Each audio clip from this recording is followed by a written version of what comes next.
Okay, so I just watched the season 3 finale of The Wheel of Time, which is a show I've been watching for the past few years since it started. Sort of on a whim, just kind of picking a random show to watch. That's the thing. I've watched 3 seasons of the show, and I'm not a book reader. I have not read the book series, with a caveat, and I will give that in a second. But so I thought, hey, you know what? This might be a fun little video to do here of just talking about my thoughts on the season and the series from a perspective of someone who has not read the books. Because I have heard very mixed things from book readers and non book readers alike. And I think, it's interesting to come at this story and how this show is portraying it from the perspective of someone who doesn't know the source material. As someone who was so brutally spurned by Game of Thrones, which was the Song of Ice and Fire is my favorite book series. It's like I wonder how I would have felt about Game of Thrones. If had I not, I feel like I would have still thought it was terrible, the final season, but like had I not been such a huge dedicated fan. So yeah, I think this season has been the shift for me though. Since this season started, I've actually read half of the first book. So I'm becoming a book reader, and I think my goal by the time of season 4, if it gets renewed, that's still very much up in the air at this point. My goal by then is to catch up to this point in the books. So I think it's the first 4 books, I believe, which is crazy that so much has happened in this story so far, and we've gotten through what, 4 books of material out of 14. And that's the thing about this series. This, I believe it is like 14 books long, and they're all almost 1,000 pages each. That's crazy. And I think about George R. R. Martin and the Song of Ice and Fire series, and it's like, what? How many does he have now? 5. Like, yeah, it's in you know way more time because Robert Jordan unfortunately passed before he could finish the series. So the torch was passed on to Brandon Sanderson, who I've heard did a good job of finishing the series, which is rare for like sort of a protege slash apprentice to finish the series and it comes out good. But anyway, enough of the books. I want to talk about the show. I think it is a very good show. It has plenty of issues that I'm noticing even without knowing the source material. So I'm going to get into those. But overall, I think season 3 was definitely a step up from previous seasons. Even though I did very much enjoy it after the first 2. After all, I wouldn't be watching if I didn't. I think season 3 like upped the quality to a level that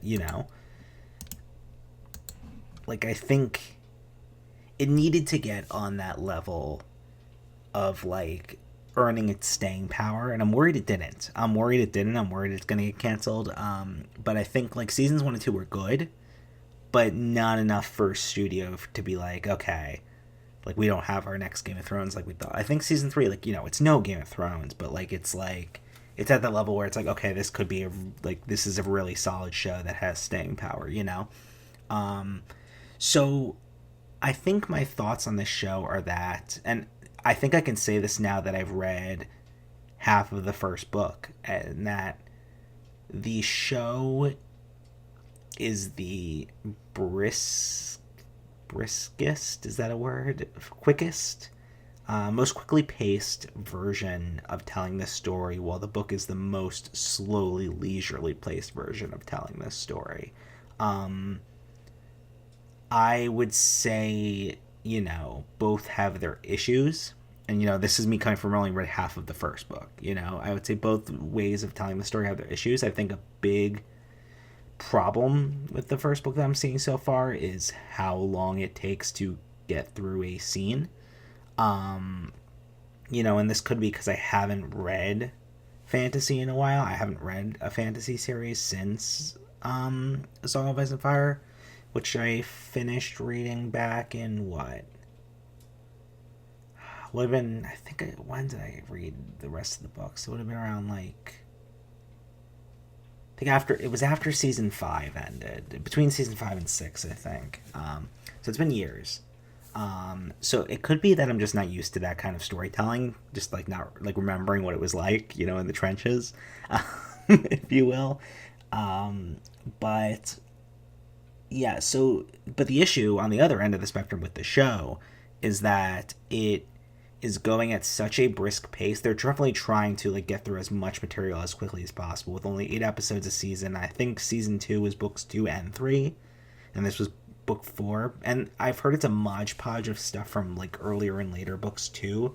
That they're kind of like modge podging a lot of the books together, which is interesting. But I've heard like from people that like some of the decisions on that front of shifting timelines or like character placements and things like that are good for pacing. So I don't know. I don't know for sure. I'm just going by like things that I've heard from book fans. Like there's some decisions that people like vehemently disagree with, but there's some that are saying like, oh, that's not bad. But they're going very quickly, and I think it is not at a pace where it's possible for a show watcher to fully understand everything that's going on.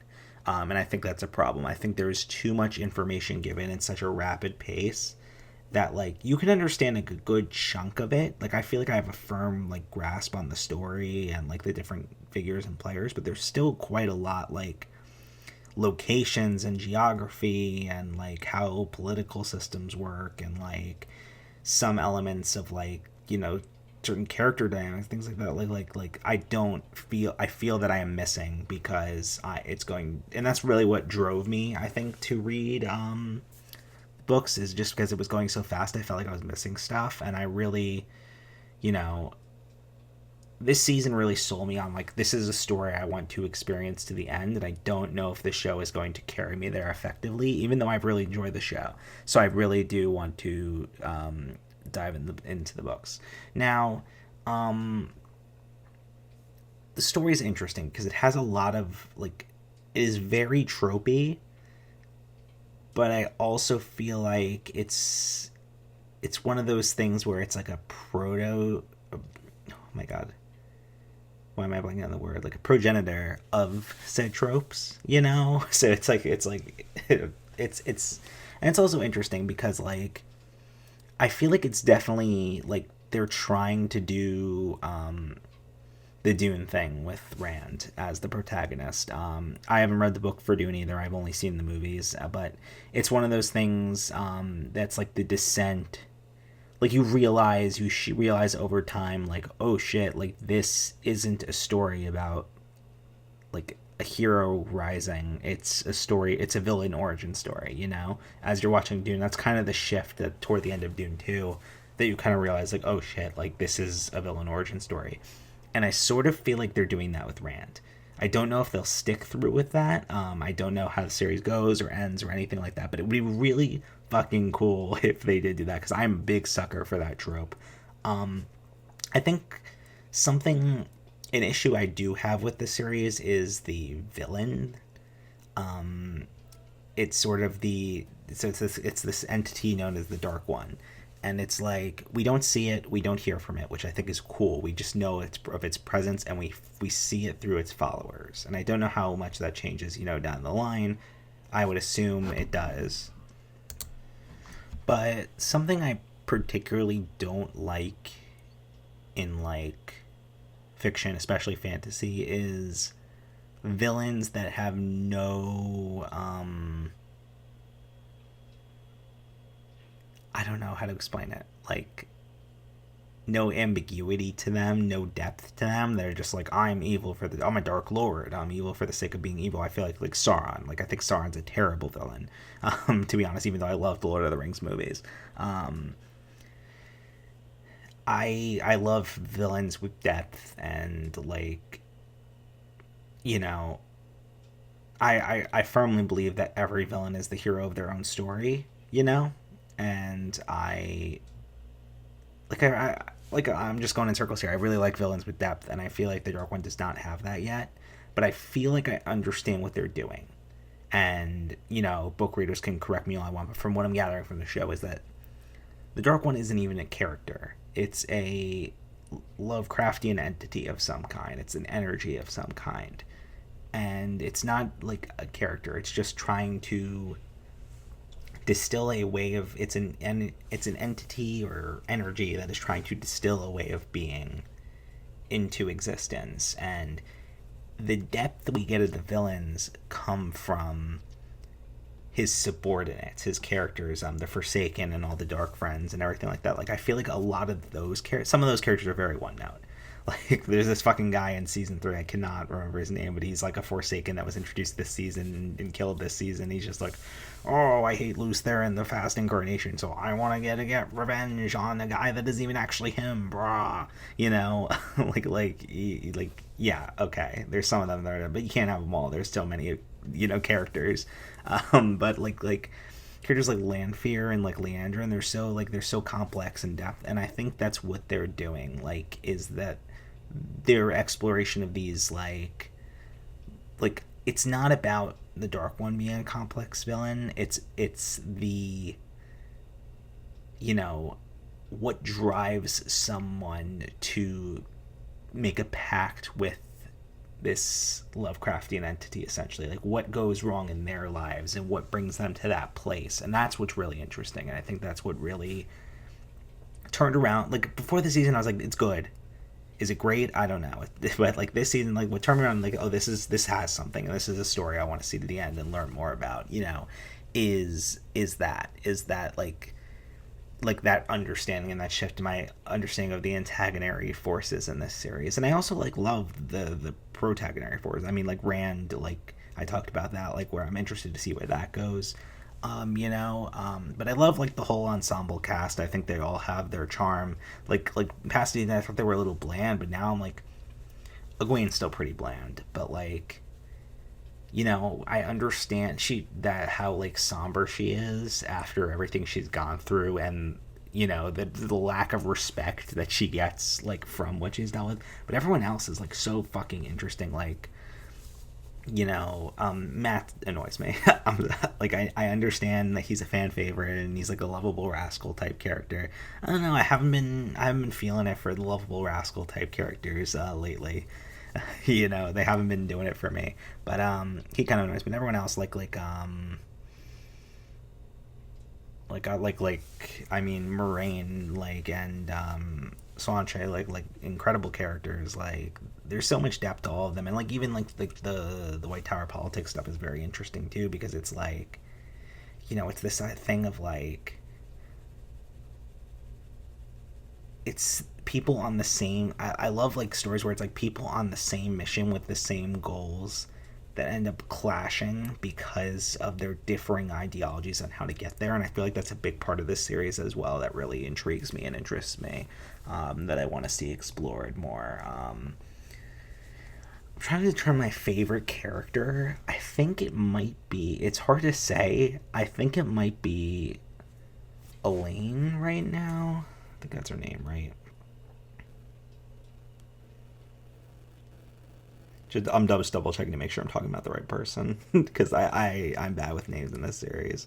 I'm sorry. Yes, Elaine, because I'm a really sucker for characters that like come from prestige or royalty, or like,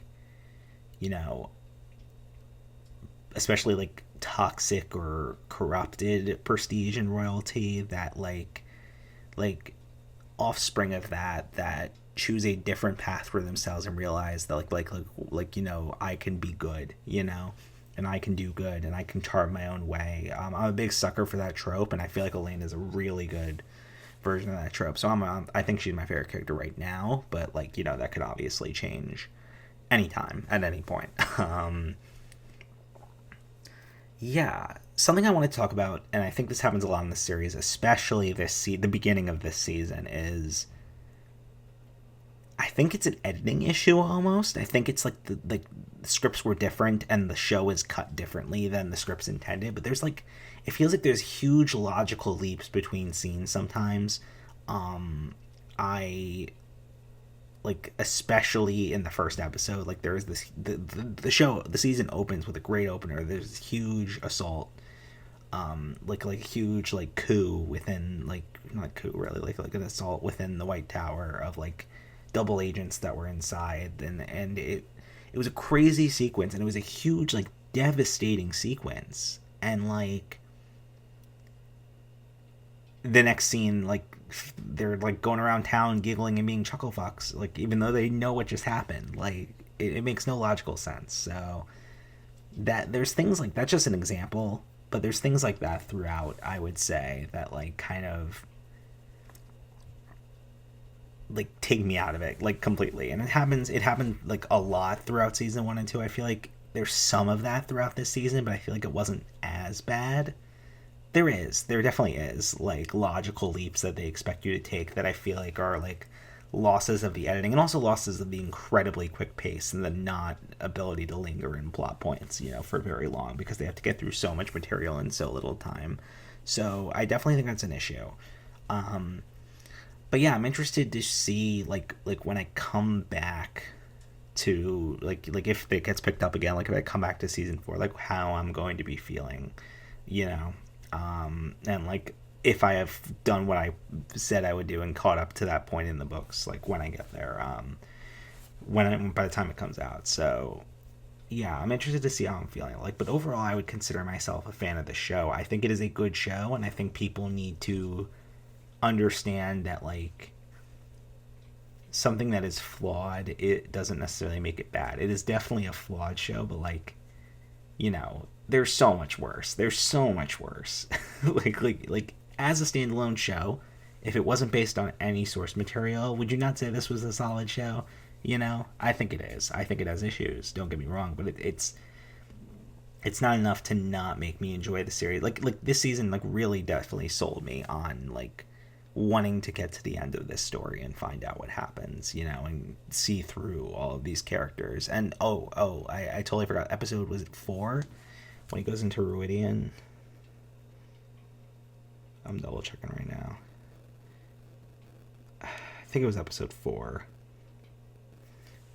God, that was some like Bran, A Song of Ice and Fire shit that I absolutely love. That's like the shit I love in like fantasy series, when they go like the deep lore shit. Like that's like, I loved that. That was like incredible to me. I think that was what really sold me. I think that was the shifting point for me. I think it was after that episode that I started reading the book. like that was the shifting point. Like, oh, I want to know everything. I gotta do this. I think there's also, similar to Song of Ice and Fire, there's also a lore book too, history book. So I definitely want to read that. I was considering jumping into that, but I'm like, no, you gotta read the series first. That's your treat. That's your like icing on the cake for like getting through it.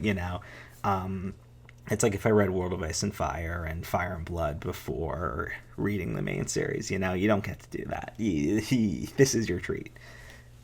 So your lore treat. So yeah, overall, like I kind of said it all at this point. I just thought it would be interesting to give my thoughts as a non-book reader, like what I thought of the season. So yeah, let me know in the comments below, like if you're a book reader. Like I'd love to get your thoughts on what you think of the show, because I've heard a lot of mixed things, some good, some bad, but like some people liking the changes, some people disliking them. So like, yeah, I'd love to get your sense of comments below. And if you're not a book reader and just watching the show just as a show, like I'd love to get your thoughts as well. See if we're kind of on the same boat on that level. But yeah, that's about it.